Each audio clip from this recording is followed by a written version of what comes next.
Our speaker today is Dr. Ted Lee. Dr. Lee has a long history with the university. He is a graduate of Olivet, and his father was also a graduate of Olivet. In fact, his father was the first student body president at Olivet in our history. There is a conference room, the Lee Conference Room, named in honor of Dr. Lee and his father on first floor in Burke Administration Building. Dr. Lee's wife, Beverly, also worked for many years on the campus, and she's with us in the service today as well. Beverly, we're glad that you're here. Following his graduation from Olivet, Dr. Lee attended Nazarene Theological Seminary in Kansas City, where he earned a Master of Divinity degree. And following seminary, he was invited immediately back to Olivet to serve as the first full-time director of our Alumni Association. That began a long professional career for Dr. Lee here at Olivet. He served in the alumni role and then director of church relations. Later, he was asked to be the dean of students, which he did for about 5 years. And during that period of time, he also directed our chapel program. He then became vice president of Olivet for institutional advancement and later the executive vice president of the university. His career spanned 26 years on this campus, and then he was elected district superintendent for the Indianapolis District Church of the Nazarene, where he served. Yeah, shout out to Indianapolis. He served there for 16 years, and during that period of time, he was then a member of the International Board for the Church of the Nazarene and served as chairman of the Board of Trustees here at Olivet for a long time. Interesting thing about Dr. Lee is that he served Olivet working alongside 3 different Olivet presidents, Dr. Harold W. Reed when he first was hired, then Dr. Leslie Parrott, and then Ted and I worked together as well for several years. His length of service and influence is nearly unparalleled in the story of Olivet.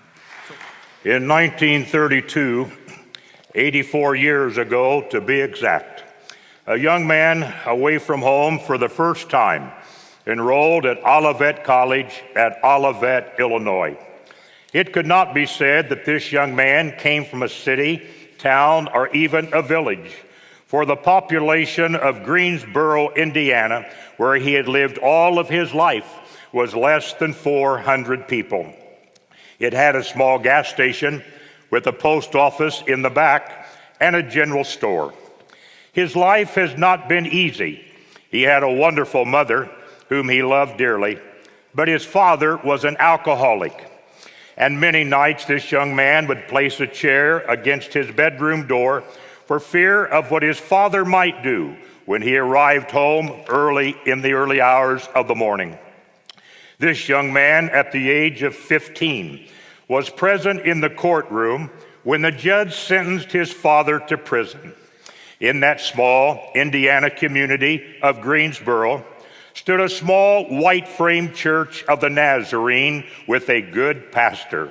This is where this young man and his mother attended church faithfully. And at the age of 16, he gave his heart to the Lord and was gloriously converted.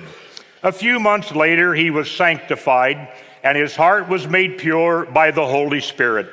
Later in the evening, he told his mother that he felt God had called him to be a preacher of the gospel.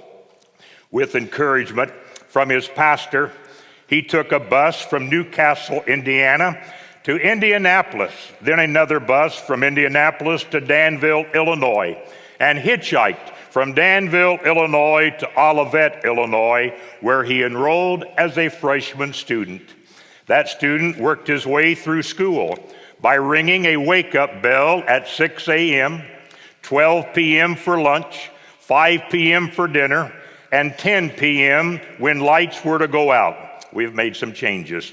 He was invited to preach for revival services most weekends at churches in Illinois and nearby states. Generally, another student would go with him to serve as music evangelist. They traveled in borrowed cars and often had flat tires that they managed to repair. On one trip to southern Ohio and back, they had 7 flat tires. An elderly schoolmate of his told me several years ago that she and several other girls would try to go to as many of those services as they could to try to get his attention. As Dr. Bowling stated, he was the first student body president of Olivet, and his name is on one of the bricks in the quad with the names of Olivet student body presidents. The reason this story is so meaningful to me is because that young man was my father.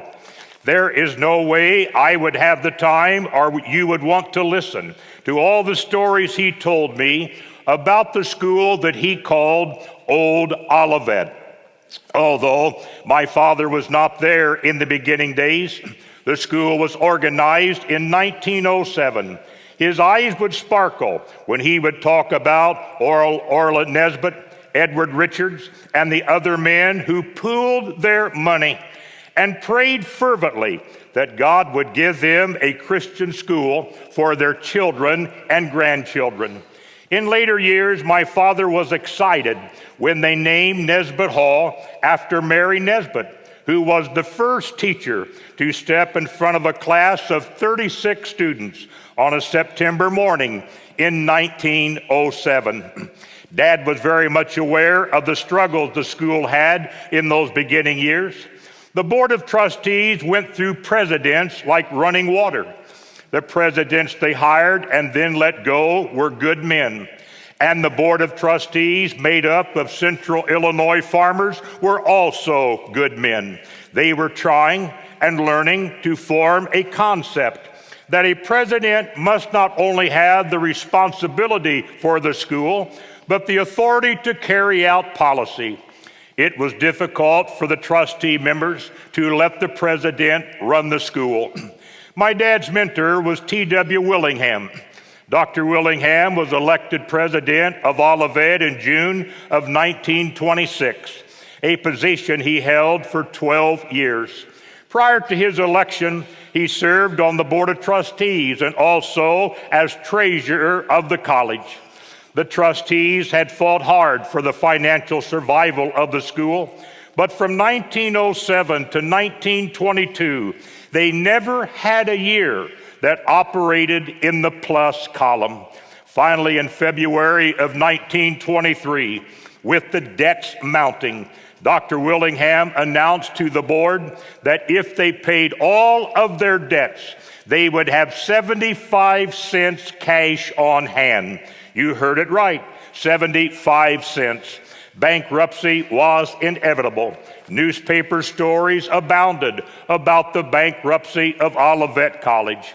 Everything was to be auctioned off. Weeks before the auction was to take place, on the steps of the Danville, Illinois courthouse, three men would not give up.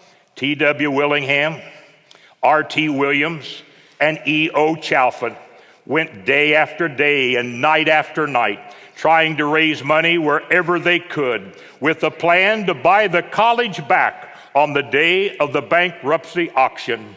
On June 1, 1926, with a large crowd present when the bidding began, Dr. T.W. Willingham, standing at the back of the crowd, made a bid to buy back the entire college. Surprisingly, no one bid against him. Olivet was back. Although Olivet was back, their financial struggles continued. The Great Depression was looming. On Tuesday, October 29, 1929, Wall Street crashed. People lost their jobs. Faculty could not be paid, but yet God was still in control of Olivet. My dad would get misty-eyed when he talked about farmers who brought food to the campus. Nazarene districts and some churches likewise brought caravans of food and a little money to feed the students and faculty. It is no wonder that stories like this captivated my attention when I was a young boy. On June 1, 1938, Dr. A.L. Parrott, who was pastoring Springfield, Illinois, First Church of the Nazarene, was elected president of Olivet College. The college was making some headway financially, but their successes were short-lived. Early on Sunday morning, November 19, 1939, the night watchman began to scream, "The administration building is on fire! The administration building is on fire!" No fire trucks were nearby, so a bucket brigade was organized, but to no avail. Dr. Carl McLean, dean of the college, said he would always remember the sound of pianos that they had worked so hard to purchase, falling from the top floor into the basement. The building was a total loss. For all practical purposes, Olivet was severely crippled, since the administration building contained the chapel, library, science labs, administration offices, classrooms, and all else that made up the educational program of the school. It is interesting to note that when the sun came up, the people realized it was Sunday morning. They had no sanctuary. The college chapel had been their church. Word began to spread that they would meet in the camp meeting tabernacle across the street on Highway 1. Some brought hymn books from home. Others brought blankets to protect themselves from the November chill. As the service began, someone stood and reminded the Olivet family that November 19 was the day that they were to receive the Thanksgiving offering for world missions. The offering plates had been lost in the fire, so with borrowed hats, the offering was received for others, and it amounted to almost $2,000 in 1939 dollars. The debate soon started following the fire. Should we rebuild or should we relocate? The company that held the insurance papers was located in Boston.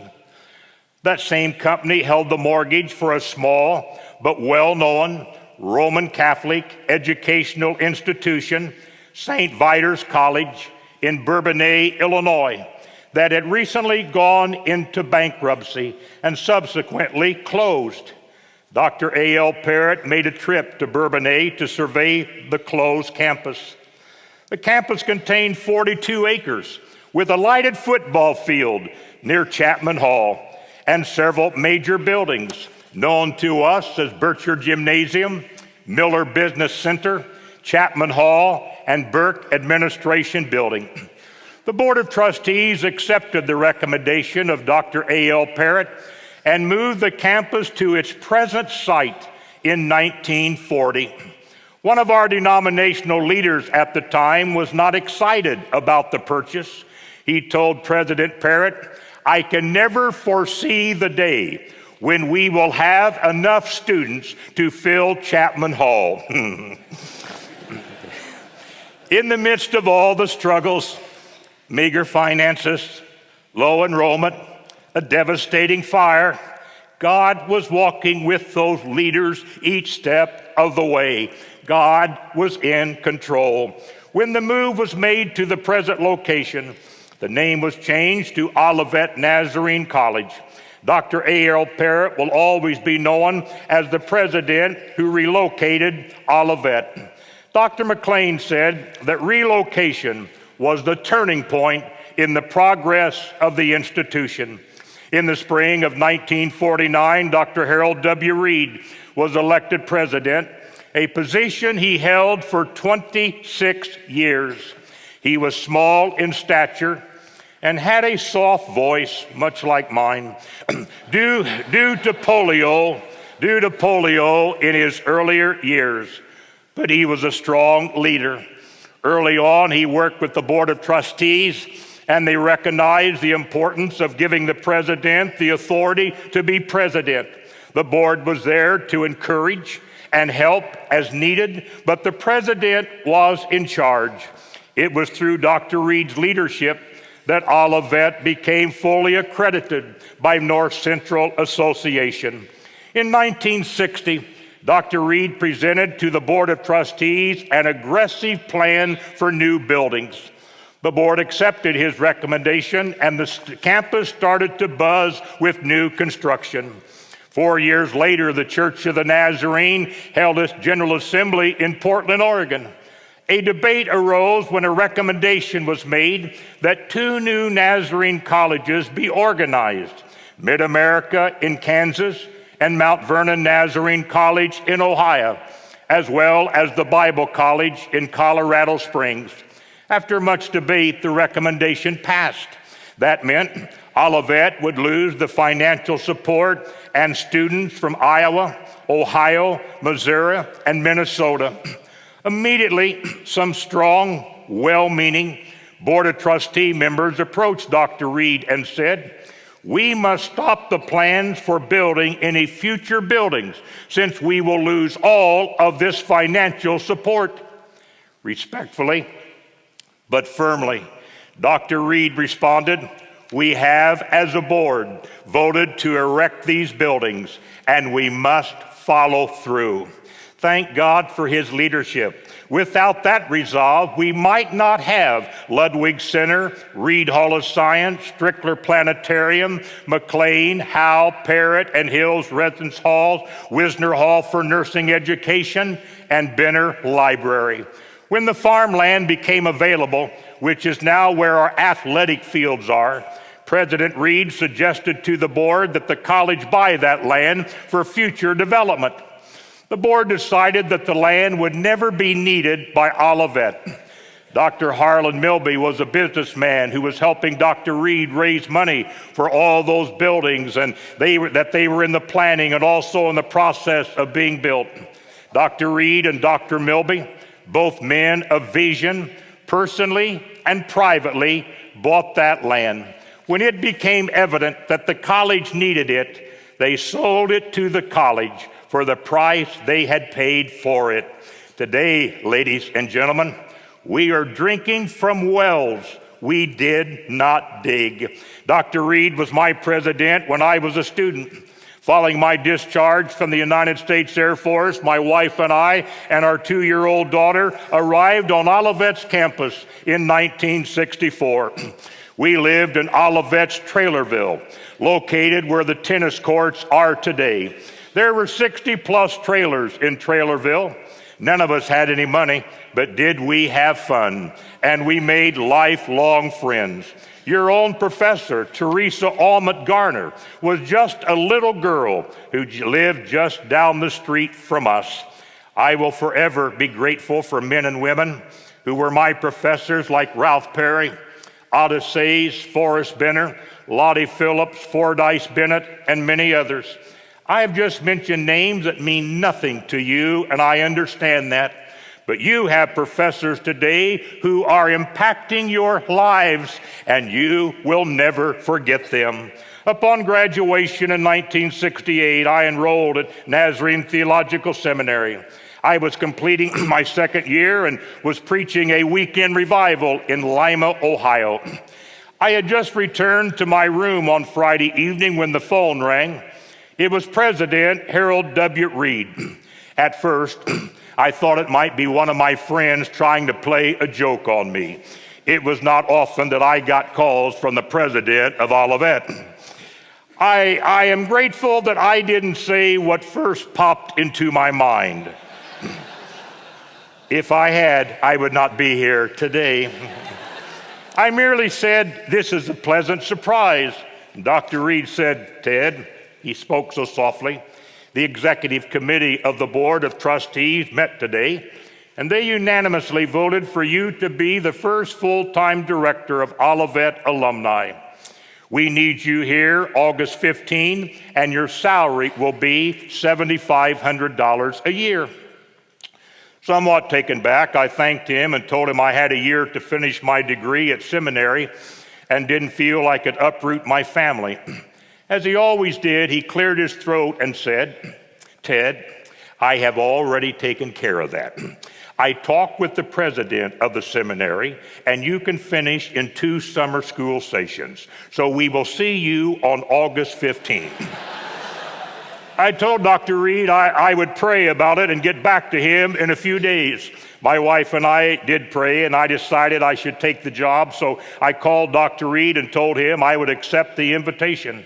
Then I said, "Dr. Reed, I don't want you to think ill of me, but I have a wife and a child and have got to provide housing. Would you consider increasing my salary from $7,500 to $8,500 a year?" He never took a breath. He just said, "Ted, we're so glad you are coming.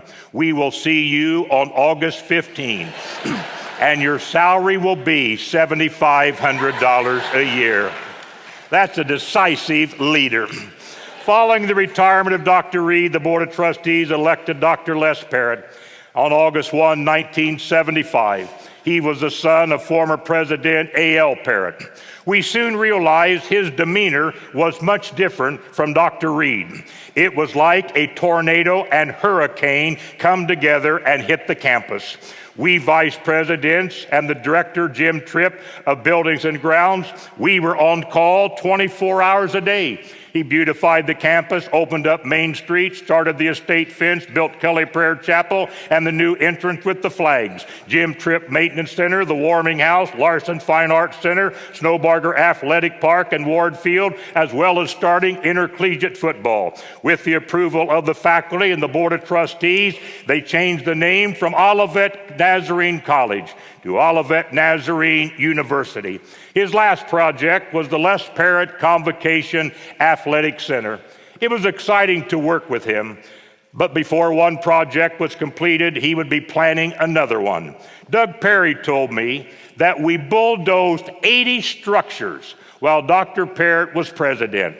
When he retired after 16 years, Dr. Perry bought a beautiful miniature bulldozer, and we vice presidents presented it to him. He loved it, said it was the best gift he had ever received. As time marched on, new leadership was needed. Dr. John C. Bowling, pastor of College Church, was elected president on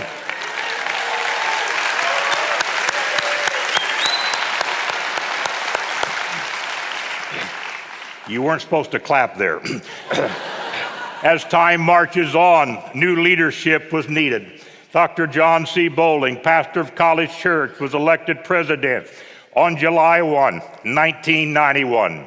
Many people felt that no president would serve as many years as the 26 years of President Harold Reed. But as you know, our president, Dr. John Bowling, is now in his 26th year. Absolutely, yeah.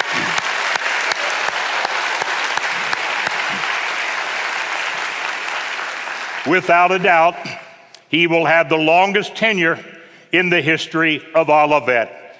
You ask, what has he accomplished? Just look around. Olivet has the strongest enrollment in its history. Technology has now entered every room on campus. Olivet has schools in Grand Rapids, Indianapolis, Chicago, and Hong Kong. We have a lighted football field, sports facilities that other schools envy, a relationship with Kankakee County like never before, a great relationship with our constituents, and great unity on an outstanding board of trustees.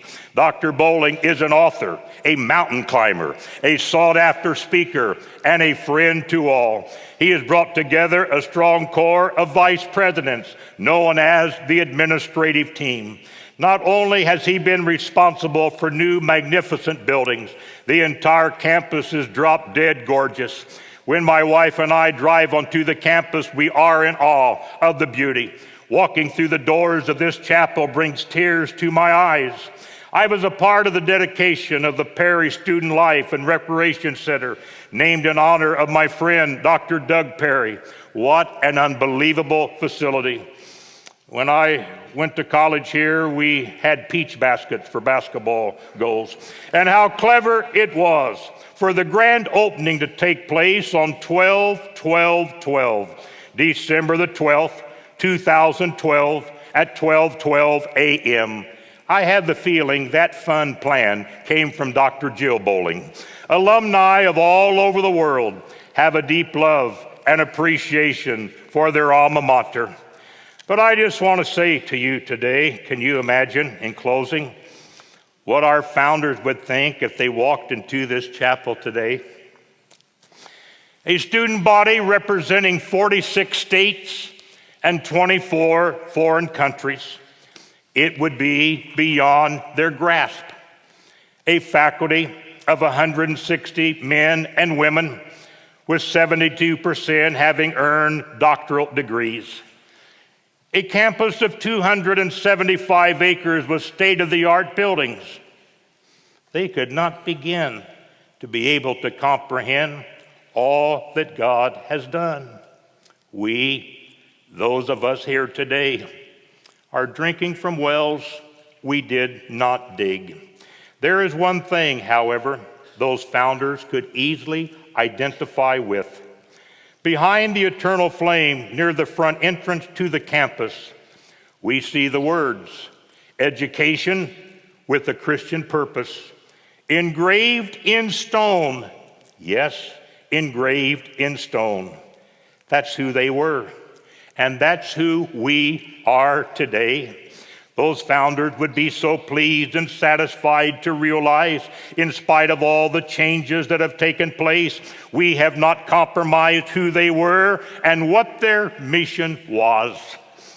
When I look at this diverse student body today, I am reminded that Olivet is not here to make you all Nazarenes. Olivet exists to help you to become stronger in your faith and fall in love with Jesus Christ, whatever your denominational preference may be.